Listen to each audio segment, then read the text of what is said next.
ನಮಸ್ತೆ. ಆರೋಗ್ಯ ದರ್ಪಣ ಕಾರ್ಯಕ್ರಮಕ್ಕೆ ಸ್ವಾಗತ. ನಾನು ನಿಮ್ಮ ವಿಜೆ ನಮಿತಾ ಶೆಟ್ಟಿ. ಭಾರತವು ವಿಶ್ವಕ್ಕೆ ನೀಡಿದಂತಹ ಕೊಡುಗೆ ಯೋಗ. ದೈಹಿಕ ಹಾಗೂ ಮಾನಸಿಕ ಆರೋಗ್ಯಕ್ಕೆ ಸಿಕ್ಕಂತಹ ವರದಾನ ಯೋಗ. ಯೋಗ ಯಾರು ಬೇಕಾದ್ರೂ ಮಾಡಬಹುದು, ಆದರೆ ಹೇಗೆ ಬೇಕಾದ್ರೂ ಮಾಡುವ ಹಾಗಿಲ್ಲ. ಯಾಕಂದರೆ ಅದಕ್ಕೆ ಅದರದ್ದೇ ಆದಂತಹ ಪದ್ಧತಿ ಇದೆ, ಅದರದ್ದೇ ಆದಂತಹ ನಿಯಮ ಇದೆ.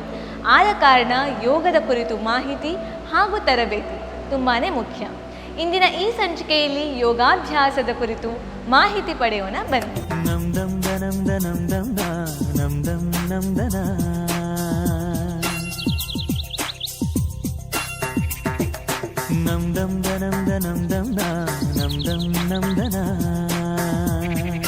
ವೀಕ್ಷಕರೇ, ಇಂದಿನ ಈ ಸಂಚಿಕೆಯಲ್ಲಿ ನಮ್ಮ ಜೊತೆಗಿದ್ದಾರೆ yoga trainer and research scholar Kushalappa Gowda ಅವರು. ಅವರನ್ನು ಕಾರ್ಯಕ್ರಮಕ್ಕೆ ಸ್ವಾಗತಿಸೋಣ ಬನ್ನಿ.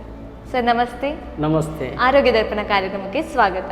ಧನ್ಯವಾದಗಳು. ನಿಮಗೆ ಸಹ ಸ್ವಾಗತ. ಸರ್, ಮೊದಲ ಪ್ರಶ್ನೆ, ಈ ಎನಪಯ centre for yoga and wellness ಇದರ ಪ್ರಾಧಾನ್ಯತೆ ಏನು? ಈಗ ನಿಮಗೆಲ್ರಿಗೂ ಗೊತ್ತಿದೆ, ಭಾರತದ ಋಷಿ ಪರಂಪರೆಯ ಈ ವಿದ್ಯೆ ಪ್ರಪಂಚದಾದ್ಯಂತ ತಲುಪಿದೆ. ಅದರ ಹಿನ್ನೆಲೆ ಏನು ಅಂತ ಹೇಳಿದರೆ ಅದರ ವೈಜ್ಞಾನಿಕವಾದಂತಹ ಫಲಿತಾಂಶ ಮತ್ತು ಅದರ ಒಂದು ಪ್ರಯೋಜನಗಳು. ಇದು ಶೈಕ್ಷಣಿಕವಾಗಿ ಸಹ ಇವತ್ತು ಯೋಗದ ವಿದ್ಯೆ ಬೇರೆ ಬೇರೆ ವಿಶ್ವವಿದ್ಯಾನಿಲಯದಲ್ಲಿ ಅನುಷ್ಠಾನ ಆಗಿದೆ. ಇಸ್ಲಾಮಿಕ್ ಅಕಾಡೆಮಿ ಫಾರ್ ಎಜುಕೇಷನ್ ಅನ್ನುವಂಥ ಎನಪೈ ವಿಶ್ವವಿದ್ಯಾನಿಲಯವನ್ನು ಸಹ ಯೋಗವನ್ನು ಅಷ್ಟೇ ಪರಿಣಾಮಕಾರಿಯಾಗಿ ಇವತ್ತು ಶೈಕ್ಷಣಿಕ ಭಾಗವಾಗಿ ಮತ್ತು ಅವರ ಎಲ್ಲ ಉದ್ಯೋಗಿಗಳಿಗೆ ಅಂದರೆ ಎಂಪ್ಲಾಯೀಸಿಗೆ ಸಹ ಯೋಗವನ್ನು ತಲುಪಿಸಬೇಕು ಅನ್ನುವಂಥ ಧ್ಯೇಯದೊಂದಿಗೆ ಈ ವಿಭಾಗವನ್ನು ಪ್ರಾರಂಭ ಮಾಡಿದೆ. Centre for yoga and wellness centre ಅಂತ ಕರೀತಾರೆ. ಅಂದರೆ ನಮ್ಮಲ್ಲಿ ವಿಶ್ವವಿದ್ಯಾಲಯ ಸಪೋರ್ಟಿವ್ ಸೆಂಟರ್ಸ್ ಅಂತ ಇರ್ತದೆ. ಅದು ಫ್ಯಾಕಲ್ಟಿಗೆ, ಸ್ಟೂಡೆಂಟ್ಸಿಗೆ ಮತ್ತು ಕಮ್ಯುನಿಟಿಗೆ. ಆ ಸಪೋರ್ಟ್ ಸೆಂಟರಲ್ಲಿ ಯೋಗದ ಸಬ್ಜೆಕ್ಟನ್ನು ಸಹ ಅಷ್ಟೇ ಪರಿಣಾಮಕಾರಿ ತಲುಪಿಸುವಂಥ ವ್ಯವಸ್ಥೆಯನ್ನು ನಮ್ಮ ಎನಪಯ ಡೀಮ್ಡ್ ಯೂನಿವರ್ಸಿಟಿ. ಯೋಗ ಅನ್ನುವಂಥ ವಿದ್ಯೆ ನಮಗೆ ಇವತ್ತು ಪ್ರತಿಯೊಬ್ಬರು ನಿರೀಕ್ಷೆ ಮಾಡುವಂಥ ಆರೋಗ್ಯ ದೃಷ್ಟಿಯಿಂದ, ಆದರೆ ಆಧ್ಯಾತ್ಮಿಕ ಸಾಧನೆಗೂ ಅದೊಂದು ಬುನಾದಿ ಅನ್ನುವಂಥದ್ದು ಎಲ್ರಿಗೂ ಗೊತ್ತಿರುವಂಥ ವಿಚಾರ. ದೈಹಿಕವಾದ ಆರೋಗ್ಯ, ಮಾನಸಿಕವಾದಂಥ ಆರೋಗ್ಯ, ಭಾವನಾತ್ಮಕವಾದ ಮತ್ತು ಸಾಮಾಜಿಕವಾದಂಥ ಆರೋಗ್ಯ ಮತ್ತು ಆಧ್ಯಾತ್ಮಿಕ ಆರೋಗ್ಯ, ಈ 4 ಸ್ತರದ ಆರೋಗ್ಯವನ್ನು ತಲುಪಲಿಕ್ಕಿರುವಂತಹ ಒಂದು ವಿದ್ಯೆನೇ ಯೋಗಾಭ್ಯಾಸ ಅಂತ ಕರೆಯುವುದು. ಯಾಕಂದರೆ ಅದು ಖಾಲಿ ದೈಹಿಕವಾದ ಕಸರತ್ತಾಗಿ ಸೀಮಿತವಾಗಿಲ್ಲ, ಮತ್ತು ನಮ್ಮ ಜೀವನದ ಅತ್ಯುನ್ನತ ಸಾಧನೆಗೆ ಬೇಕಾದಂತಹ ಒಂದು ದಾರಿ ಅಂತ ಹೇಳಿದರೆ ಅದು ಯೋಗದ ಅಭ್ಯಾಸದ ಅನುಷ್ಠಾನ ಮಾಡುವಂಥದ್ದು. ಅದು ವೃತ್ತಿಯಲ್ಲಿ ಆಗಿರ್ಬೋದು, ಆಧ್ಯಾತ್ಮಿಕದಲ್ಲಿ ಆಗಿರ್ಬೋದು. ಅದು ಯಾಕೆ ಅಂತ ಹೇಳಿದರೆ ನಮ್ಮ ಆರೋಗ್ಯ ನಮ್ಮ ಕೈಯಲ್ಲಿರುವಂಥದ್ದು. ಅದನ್ನು ತಲುಪೋದಕ್ಕೆ ಯೋಗದ ಅಭ್ಯಾಸಗಳು ನಮಗೆ ಸಹಾಯಕ್ಕೆ ಬರ್ತದೆ. ಮಹರ್ಷಿ ಪತಂಜಲಿ ಹೇಳಿರುವಂಥ ಅಷ್ಟಾಂಗ ಯೋಗದ ಅನುಷ್ಠಾನ ಯಾರು ಮಾಡ್ತಾ ಹೋಗ್ತಾರೋ ಅದು ಯಮ ನಿಯಮದ ಅನುಷ್ಠಾನ ಆಗಿರ್ಬೋದು, ಯೋಗಾಸನಗಳು ಪ್ರಾಣಾಯಾಮ ಅಭ್ಯಾಸ ಮಾಡುವಂಥದ್ದಾಗಿರ್ಬೋದು, ಪ್ರತ್ಯಾಹಾರ ಧಾರಣ ಧ್ಯಾನದ ಅಭ್ಯಾಸದ ಅನುಷ್ಠಾನ ಆಗಿರ್ಬೋದು, ಅದೆಲ್ಲ ನಮ್ಮ ದಿನಚರ್ಯೆಗೆ ದಿನದ ಭಾಗವಾಗಿ ಅನುಷ್ಠಾನ ಆದಾಗ ವೃತ್ತಿಯಲ್ಲಿಯೂ ಉನ್ನತವಾದ ಸಾಧನೆ ಮಾಡಲಿಕ್ಕೆ ಸಾಧ್ಯ ಆಗುತ್ತೆ. ಜೀವನದಲ್ಲಿ ಒಂದು ನಮಗೊಂದು ಸಾಧನೆಗೆ ಅದು ದಾರಿಯಾಗುತ್ತೆ ಅನ್ನುವಂಥದ್ದು ಇವತ್ತಿನ ಪ್ರಚಲಿತ. ಸರ್, ಈಗ ಎನಪಯ ಮೆಡಿಕಲ್ ಕಾಲೇಜು ಮತ್ತು ಆಸ್ಪತ್ರೆಯಲ್ಲಿ centre for yoga and wellness ಇದು ಸ್ಥಾಪನೆ ಆದಂತಹ ಧ್ಯೇಯ ಹಾಗೂ ಉದ್ದೇಶ ಏನು? Yes, yoga for well being ಅನ್ನುವಂಥ ಧ್ಯೇಯದೊಂದಿಗೆ ನಾವು ಈ ಸೆಂಟರನ್ನು ಪ್ರಾರಂಭ ಮಾಡಿದ್ದು. ಪ್ರತಿಯೊಬ್ಬರಿಗೂ ಒಂದು ವೆಲ್ ಬೀಯಿಂಗ್ ಕೊಡಬೇಕು, ಯೋಗಕ್ಷೇಮ ಕೊಡಬೇಕು ಅನ್ನುವಂಥದ್ದು ಪ್ರತಿಯೊಬ್ಬರ ಅದರ ಆ ಧ್ಯೇಯದ ಉದ್ದೇಶ. ಅದರೊಟ್ಟಿಗೆ ಒಂದು 3 ಅಬ್ಜೆಕ್ಟಿವ್ ಇಟ್ಕೊಂಡಿದ್ದೀವಿ ನಾವು. ಯಾಕೆಂದರೆ ಇದು ಉನ್ನತವಾದ ವಿಶ್ವವಿದ್ಯಾನಿಲಯ, ವಿಶೇಷವಾಗಿ ಆರೋಗ್ಯ ಕ್ಷೇತ್ರದಲ್ಲಿ ವರ್ಕ್ ಮಾಡ್ತಿರುವಂಥ ವಿಶ್ವವಿದ್ಯಾನಿಲಯ. ಅದಕ್ಕೋಸ್ಕರ ಯೋಗದ ಫಿಲಾಸಫಿ ಮತ್ತು ಯೋಗದ ಸೈನ್ಸ್ ಅದು ಎರಡನ್ನೂ ಜನರಿಗೆ ತಲುಪಿಸಬೇಕು. ಅದಕ್ಕೆ ಪೂರಕವಾದಂಥ ಶಿಕ್ಷಣವನ್ನು ಕೊಡಬೇಕು ಮತ್ತು ಅದಕ್ಕೆ ಸಂಬಂಧಪಟ್ಟಂಥ ಅಧ್ಯಯನಗಳು ನಡೀಬೇಕು ಅನ್ನುವಂಥದ್ದು ಫಸ್ಟ್ ಉದ್ದೇಶ ನಮ್ಮ yoga centre for yoga and wellness ಇದು. ಎರಡನೇದಾಗಿ ಹಾಸ್ಪಿಟಲ್ ಸೆಟ್ಟಿಂಗ್ಸ್ ಇದು. ಇಲ್ಲಿ ತುಂಬ ಮಂದಿ ಪೇಷಂಟ್ಗಳು ಬರ್ತಾರೆ. ಪೇಷಂಟ್ನವರಿಗೆ ಕೇರ್ ಟೇಕ್ ಮಾಡುವಂತಹ ಪೇಷಂಟ್ ಪಾರ್ಟಿಗೆ ಆಗಿರ್ಬೋದು, ಪೇಷಂಟಿಗೆ ಯೋಗದ ಶಿಕ್ಷಣವನ್ನು ಮತ್ತು ಯೋಗದ ತರಬೇತಿಯನ್ನು ಕೊಡಬೇಕು. ಯಾಕೆಂತ ಹೇಳಿದರೆ ಪೇಷಂಟಿನ ರಿಕವರಿ, ಆರೋಗ್ಯ ಪುನರ್ಚೇತನಗೊಳಿಸೋದ್ರಲ್ಲಿ ಇಂಟಗ್ರೇಟಿವ್ ಮೆಡಿಸಿನ್ ಆಗಿ, ಅದಕ್ಕೆ ಸಪೋರ್ಟಿವ್ ಮೆಡಿಸಿನ್ ಆಗಿ ಯೋಗಾಭ್ಯಾಸದ ಪ್ರಾಣಾಯಾಮ, ವಿಶ್ರಾಂತಿ ಕ್ರಿಯೆಗಳು ಎಲ್ಲ ಸಹಾಯಕ್ಕೆ ಬರುತ್ತೆ. ಪೇಷಂಟ್ ಪಾರ್ಟಿಗೂ ಸಹ, ಪೇಷಂಟ್ ಪಾರ್ಟಿ ನಮ್ಮ ದೂರದಿಂದ ಬಂದಿರ್ತಾರೆ. ಆ ದೂರದಿಂದ ಬಂದಂಥ ಪೇಷಂಟ್ ಮಾರಿ 3-4 ದಿವಸನ 1 ವಾರನ ಇಲ್ಲಿ ಇರುವಾಗ ಅವರು ಒಂದಷ್ಟು ಸಮಯವನ್ನು ಅಭ್ಯಾಸದ ಸಮಯಕ್ಕೆ ತೊಡಗಿಸ್ಕೊಳ್ಳಿಕ್ಕೆ ಅವಕಾಶ ಕೊಡ್ತಾ ಇದ್ದೀವಿ. ಆ ರೀತಿಯಲ್ಲಿ ನಮ್ಮ ಸೆಂಟರಿಗೆ ಬಂದು ಪೇಷಂಟ್ ಪಾರ್ಟಿ ಸಹ ಯೋಗಾಭ್ಯಾಸವನ್ನು ಪ್ರಯೋಜನ ಪಡ್ಕೊಳ್ತಾ ಇದ್ದಾರೆ. 3ನೇದು ನಮ್ಮ ಉದ್ದೇಶ ಸಂಶೋಧನೆಗಳು ನಡೀಬೇಕು. ಈಗಾಗಲೇ ನಾವು ಗಮನಿಸಿದರೆ ಯೋಗದ ಶಿಕ್ಷಣ, ಯೋಗದ ತರಬೇತಿ ತುಂಬ ಮಂದಿ ಕೊಡುವವರಿದ್ದಾರೆ. ಆದರೆ ಯೋಗದ ಚಿಕಿತ್ಸಾತ್ಮಕ ಪರಿಹಾರ ಅಥವಾ ಚಿಕಿತ್ಸಾತ್ಮಕ ಪರಿಣಾಮಗಳ ಬಗ್ಗೆ ಅಧ್ಯಯನಗಳು ಬಹಳ ಕಡಿಮೆ ಇದೆ. ಆ ನಿಟ್ಟಿನಲ್ಲಿ ಯೆನಪಾಯ ವಿಶ್ವವಿದ್ಯಾಲಯ ಬಹಳ ಉನ್ನತವಾದ ಅವಕಾಶ ಕೊಟ್ಟಿದೆ. ಯಾಕೆಂತ ಹೇಳಿದರೆ ಇಲ್ಲಿ ಬೇಕಾದಷ್ಟು ಮಂದಿ ನಮಗೆ ವೈದ್ಯಕೀಯ ತಜ್ಞರಿದ್ದಾರೆ, ಡಾಕ್ಟರ್ಸ್ ಇದ್ದಾರೆ, ತುಂಬ ಮಂದಿ ಪೇಷಂಟ್ ಇದ್ದಾರೆ. ನಮ್ಮಲ್ಲಿ ಯೋಗದ ಶಿಕ್ಷಣದ ಒಟ್ಟಿಗೆ ನಾವು ಅವರಿಗೆ ಒಂದು ಅಧ್ಯಯನದ ದೃಷ್ಟಿಯಲ್ಲಿ ಸಹ ಒಂದಷ್ಟು ಸಂಶೋಧನೆಗಳು ನಡೀತಾ ಇದೆ. ಈಗ ನನ್ನದೇ ಸಂಶೋಧನೆಯಾಗಿ ನಾನು ನನ್ನ PhD ಅಧ್ಯಯನವಾಗಿ ಶ್ವಾಸಕೋಶ ಕಾಯಿಲೆಯ ಮೇಲೆ ನಾವು ಯೋಗಾಭ್ಯಾಸ ಮಾಡಿಸುವಂಥ ಸಂಶೋಧನೆ ನಡೆಸ್ತಾ ಇದ್ದೀವಿ. ಈಗಾಗಲೇ ನಮ್ಮ ಫಿಸಿಯಾಲಜಿ ಡಿಪಾರ್ಟ್ಮೆಂಟ್ ವತಿಯಿಂದ ಒತ್ತಡ ನಿರ್ವಹಣೆಗೆ ಸಂಬಂಧಪಟ್ಟ ಒಂದು ಸಂಶೋಧನೆ ನಡೆದದೊಂದು ಪ್ರಬಂಧ ಮಂಡನೆ ಆಗಿದೆ. ಆ ರೀತಿಯ ಸಂಶೋಧನೆಗೂ ಸಹ ಒಂದು ಉನ್ನತವಾದಂಥ ಅವಕಾಶ ಕೊಡುವಂಥದ್ದು ಈ ಸೆಂಟರ್ ಫಾರ್ ಯೋಗ ಆ್ಯಂಡ್ ವೆಲ್ನೆಸ್ನ 3 ಉದ್ದೇಶಗಳು. ಹಾಗಾದರೆ ಯೋಗ ಅನ್ನೋ ಕ್ಷೇತ್ರದಲ್ಲಿ ಇನ್ನಷ್ಟು ಸಂಶೋಧನೆ ಏನಿದೆ ಆಗ್ತಾನೆ ಇದೆ, ಅದು ಒಂದು ಹಂತಕ್ಕೆ ಸೀಮಿತವಾಗಿದೆ ಅಲ್ಲ, ಖಂಡಿತವಾಗಿ. ಯಾಕೆಂತ ಹೇಳಿದರೆ ಇತ್ತೀಚೆಗೆ ನಮ್ಮಲ್ಲಿ ಇನ್ನೊಬ್ಬರು ಸಂಶೋಧನೆ ಮಾಡೋ ಆಸಕ್ತಿ ಇರುವಂಥ ಒಬ್ಬರು ಸಿಸ್ಟರ್ ಬಂದಿದ್ದರು. ಅವರ ಆಸಕ್ತಿ ಏನಂತ ಹೇಳಿದರೆ ಡಯಾಲಿಸಿಸ್ ಡಯಾಲಿಸಿಸ್ ಆದ ತಕ್ಷಣ ಆ ಪೇಷಂಟಿಗೆ ತುಂಬ ಬಾಡಿ ಪೇಯ್ನ್ ಇರ್ತದೆ, ತುಂಬ ಸೈಕಲಾಜಿಕಲ್ ಪೇಯ್ನ್ ಇರ್ತದೆ, ಫಿಸಿಕಲ್ ಮತ್ತು ಸೈಕಾಲಜಿ.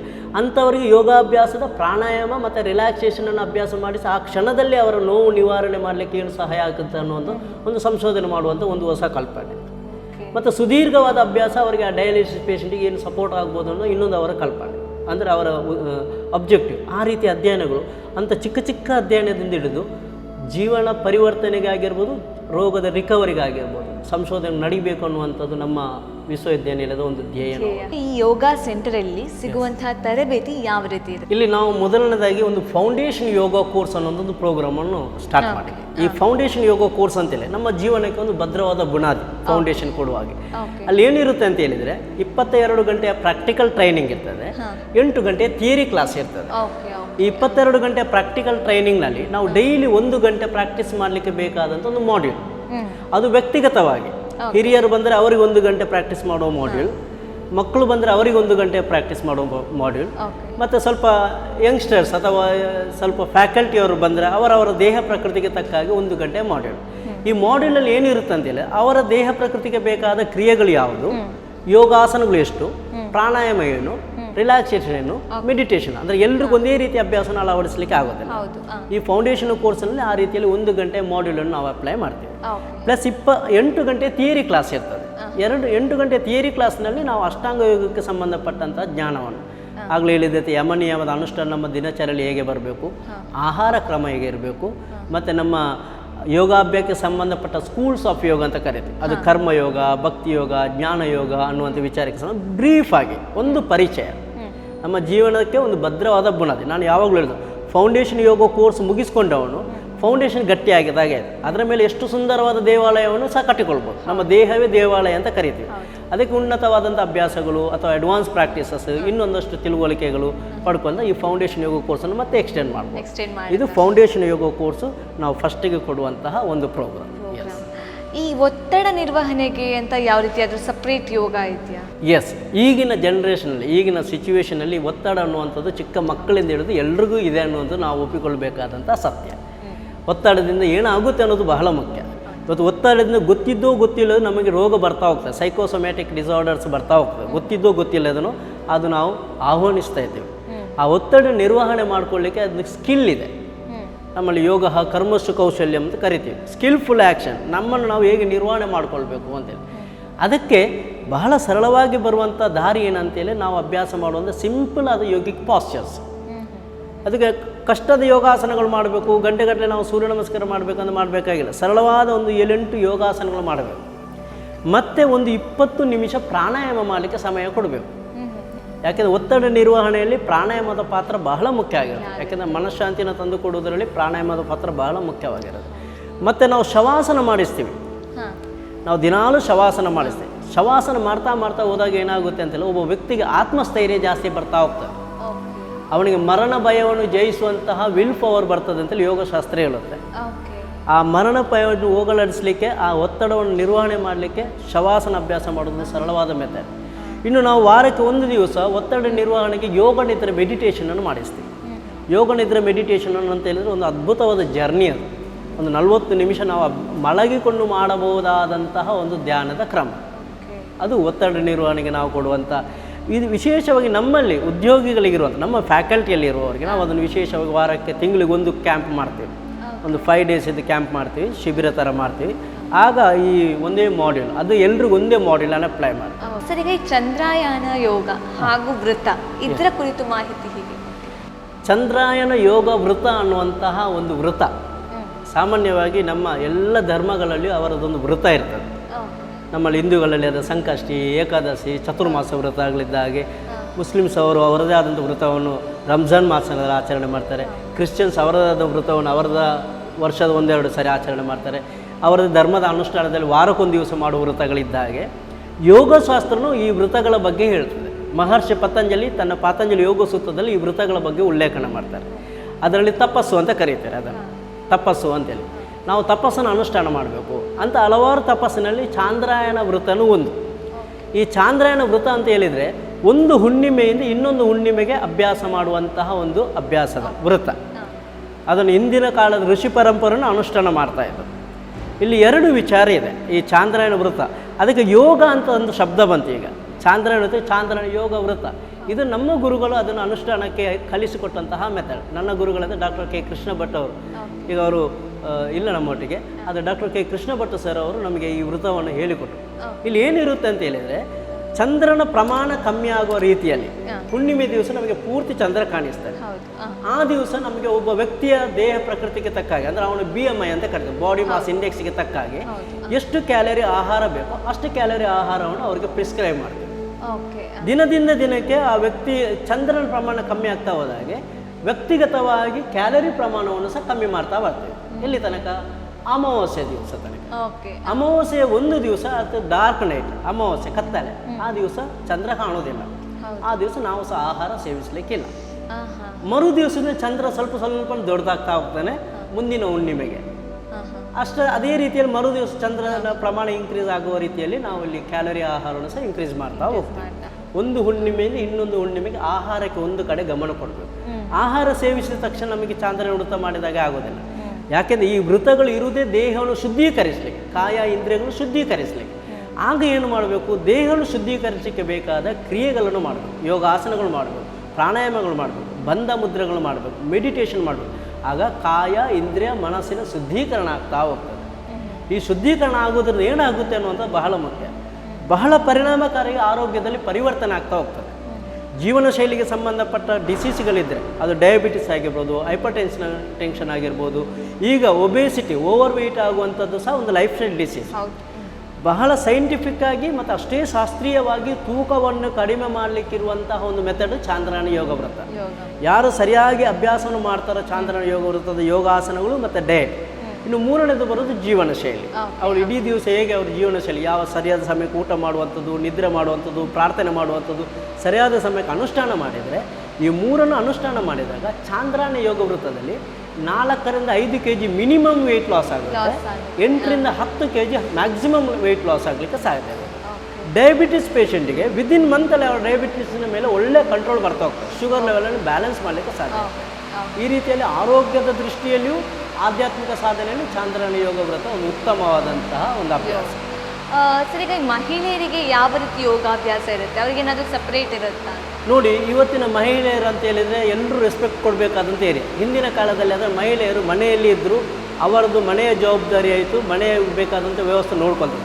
ಈಗಿನ ಮಹಿಳೆಯರಲ್ಲ, ಉದಾಹರಣೆಗೆ ನೀವು ಸಹ ಮನೆಯ ಜವಾಬ್ದಾರಿ ನೋಡ್ಕೊಳ್ಬೇಕು, ನಿಮ್ಮ ವೃತ್ತಿಯ ಜವಾಬ್ದಾರಿ ನೋಡ್ಕೊಳ್ಬೇಕು, ಇನ್ನು ಫ್ಯಾಮಿಲಿ ಇದ್ದರೆ ಫ್ಯಾಮಿಲಿಯವರ ಜವಾಬ್ದಾರಿ ನೋಡ್ಕೊಳ್ಬೇಕು, ಮಕ್ಕಳ ಜವಾಬ್ದಾರಿ ನೋಡ್ಬೇಕು. ಅವರಿಗೆ ಅವರದೇ ಆದಂಥ ಒತ್ತಡಗಳು, ಅವರದೇ ಆದಂಥ ಪರಿಸ್ಥಿತಿಗಳಿದೆ. ಅದರ ಮಧ್ಯದಲ್ಲಿ ಎಷ್ಟೋ ಮಹಿಳೆಯರು ಗೊತ್ತಿದ್ದೋ ಗೊತ್ತಿಲ್ಲದನೋ ಬೇರೆ ಬೇರೆ ಆರೋಗ್ಯ ಸಮಸ್ಯೆನ ಕಳ್ಕೊಳ್ತಾರೆ. ಹೇಗೆ ಅಂತ ಕೇಳ್ಬೋದು. ಈಗ ನಮ್ಮಲ್ಲಿ ಒಂದು ಕ್ಲಾಸ್ ಆಗ್ತಿರೋ ಒಂದು ಲೇಡಿ ಹೇಳಿತ್ತು, ನನಗೆ ಡಯಟ್ ಮಾಡಲಿಕ್ಕೆ ಕಷ್ಟ ಆಗ್ತದೆ. ಯಾಕೆ ಕಷ್ಟ ಆಗ್ತದೆ? ನಾನು ಮಗುವಿಗೆ ಅಂತ ಪ್ರಿಪೇರ್ ಮಾಡಿದ ಆಹಾರ ಅದು ಉಳಿಯಿತು, ಮಗು ಬಿಟ್ಟಿತ್ತಂದ್ರೆ ಮತ್ತೆ ನಾನು ತಿಂದು ಮುಗಿಸಿದೆ ಅದನ್ನು ಅಂತ. ಎಷ್ಟೋ ಮಹಿಳೆಯರು ಮಾಡೋದಾಗೇನೆ, ಮನೆಯವರಿಗಂತ ಪ್ರಿಪೇರ್ ಮಾಡೋದು, ಮನೆಯವರು ತಿಂದು ಮುಗಿಯಲಿಲ್ಲ ಅಂತೇಳಿ ಕೊನೆಗೆ ನಾವು ತಿಂದು ಬಿಡೋದು. ಗೊತ್ತಿದ್ದೋ ಗೊತ್ತಿಲ್ಲ ಆರೋಗ್ಯ ಸಮಸ್ಯೆ ಬರ್ತಾಯಿದೆ. ಇವತ್ತು PCOD ಆಗಿರ್ಬೋದು, ಥೈರಾಯ್ಡ್ ಪ್ರಾಬ್ಲಮ್ ಆಗಿರ್ಬೋದು, ಪೀರಿಯಡ್ಸ್ ಸಂಬಂಧಪಟ್ಟ ಸಮಸ್ಯೆಗಳಾಗಿರ್ಬೋದು, ಓವರ್ ವೆಯ್ಟ್ ಆಗುವಂಥದ್ದಾಗಿರ್ಬೋದು, ಬ್ಯೂಟಿ ಕಾನ್ಷಿಯಸ್ ಮಹಿಳೆಯರದ್ದು ಬಹಳ ದೊಡ್ಡ ಆಸ್ತಿ ಅದು. ಬ್ಯೂಟಿ ಕಾನ್ಷಿಯಸ್ ಆಗಿರ್ಬೋದು, ಇದನ್ನೆಲ್ಲವನ್ನು ಕಳ್ಕೋದು ಯಾವಾಗ ಅಂತ ಹೇಳಿದ್ರೆ ಈ ರೀತಿಯ ಒತ್ತಡದ ಸನ್ನಿವೇಶದಲ್ಲಿರುವಾಗ. ನಾವೇನು ಮಾಡ್ತಾ ಇದ್ದೀವಿ ಅಂತೇಳಿ ಮಹಿಳೆಯರಿಗೆ ಆರೋಗ್ಯಕ್ಕೆ ಸಂಬಂಧಪಟ್ಟ ವಿಶೇಷವಾದ ಕಾಳಜಿ ಕೊಡಲಿಕ್ಕೆ ಹೇಳ್ತೀವಿ. ಒಂದು ಮಹಿಳೆ ಆರೋಗ್ಯವಾಗಿದ್ದರೆ ಆ ಮನೆ ತುಂಬ ಆರೋಗ್ಯವಾಗಿರುತ್ತೆ. ಅದಕ್ಕೋಸ್ಕರ ಅವರಿಗೆ ಪೂರಕವಾಗುವುದು ಯೋಗಾಭ್ಯಾಸ. ಉದಾಹರಣೆಗೆ PCOD ಸಮಸ್ಯೆ ಇದ್ದರೆ ಯೋಗಿಕ್ ಥೆರಪಿ ತುಂಬ ಉಪಯುಕ್ತವಾಗಿ ಸಹಾಯಕ್ಕೆ ಬರುತ್ತೆ. ವೆಯ್ಟ್ ಲಾಸ್ಗೆ ನಾನು ಆಗಲೇ ಹೇಳಿದ್ದೀನಿ, ವೆಯ್ಟ್ ಲಾಸಿಗೆ ಗಂಟೆಗಟ್ಟಲೆ ಹೋಗಿ ಹೊರಗಡೆ ಹೋಗಿ ಮಾಡಬೇಕಾಗಿಲ್ಲ. ಮನೆಯ ಒಳಗಡೆ ಒಂದು ಯೋಗಾಸನದ ಮ್ಯಾಟ್ ಇದ್ದರೆ ಸಾಕು. 1 ಗಂಟೆ ಅಭ್ಯಾಸ ಮಾಡಲಿಕ್ಕೆ ಬೇಕಾದ ಒಂದು ಮಾಡ್ಯೂಲನ್ನು ಅಭ್ಯಾಸ ತರಬೇತಿ ಪಡ್ಕೊಳ್ಳೋದು ದಿನಾಲು 1 ಗಂಟೆ ಅಭ್ಯಾಸ ಮಾಡಿದರೆ ಸಾಕು. ವೆಯ್ಟ್ ಚೆನ್ನಾಗಿರ್ತಾರೆ. ಬ್ಯೂಟಿ ಕಾನ್ಷಿಯಸ್, ಈಗ ನೀವು ನೋಡಿರ್ಬೋದು ಎಷ್ಟೋ ಮಂದಿ ಸಾಧಕ ಅಂತ ಹೇಳಿದಂಥ ಮಹಿಳೆಯರು ಆರೋಗ್ಯದ ಒಟ್ಟಿಗೆ ಸೌಂದರ್ಯ ಪ್ರಜ್ಞೆನೇ ಬೆಳೆಸ್ಕೊಂಡಿರ್ತಾರೆ. ಅದರ ಹಿಂದೆ ಒಂದು ರಹಸ್ಯ ಇರುತ್ತೆ. ಏನಂತೇಳಿ ಅವರು ದಿನಾಲು ಒಂದು ಅಭ್ಯಾಸ ಮಾಡಿರ್ತಾರೆ. ದೈಹಿಕವಾದ ವ್ಯಾಯಾಮನೋ ಬೇರೆ ಏನೋ ಅಭ್ಯಾಸ ಮಾಡಿರ್ತಾರೆ. ಅದೇ ರೀತಿ ಯೋಗಾಭ್ಯಾಸ ಮಾಡಿದ್ರು ಸಹ ಬ್ಯೂಟಿ ಕಾನ್ಷಿಯಸ್ನೆಸ್ ಬೆಳೆಸ್ಕೊಂಡು. ಅದಕ್ಕೋಸ್ಕರ ಮಹಿಳೆಯರಿಗೊಂದು ವಿಶೇಷವಾದ ನಮ್ಮ ಇಲ್ಲಿ ಎನಪ ಯೋಗ ಸೆಂಟರ್ನಲ್ಲಿ ಮಹಿಳೆಯರಿಗೆ ಬೇರೆಯೇ ತರಬೇತಿ ಕೊಡುವಂಥ ವ್ಯವಸ್ಥೆಯನ್ನು ಸಹ ಮಾಡಿದ್ದೀವಿ.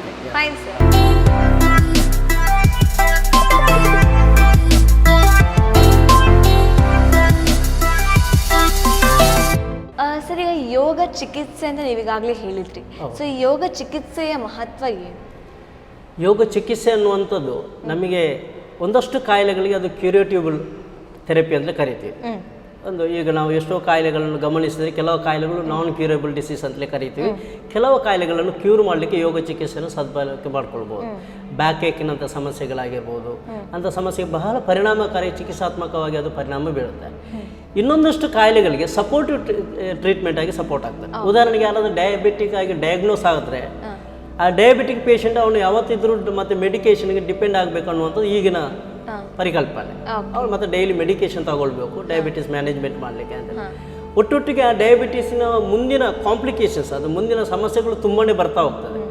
ಅದನ್ನು ಪ್ರಿವೆಂಟ್ ಮಾಡೋದರಲ್ಲಿ ಯೋಗಿಕ್ ಪ್ರಾಕ್ಟೀಸ್ ತುಂಬ ಸಹಾಯ ಮಾಡುತ್ತೆ.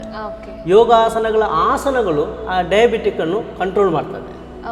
ಆಗ ಮೆಡಿಸಿನ್ ತಗೊಳ್ಳೋದ ಪ್ರಮಾಣವನ್ನು ಕಮ್ಮಿ ಮಾಡ್ಬೋದು, ಮೆಡಿಸಿನ್ ಇಲ್ಲದಲ್ಲೂ ಬದುಕಲಿಕ್ಕೆ ಪ್ರಯತ್ನ ಮಾಡ್ಬೋದು. ಪ್ಲಸ್ ಅದನ್ನು ಬರ್ಬೋದಾದ ಕಾಂಪ್ಲಿಕೇಶನ್ಸನ್ನು ಪ್ರಿವೆಂಟ್ ಮಾಡ್ಬೋದು.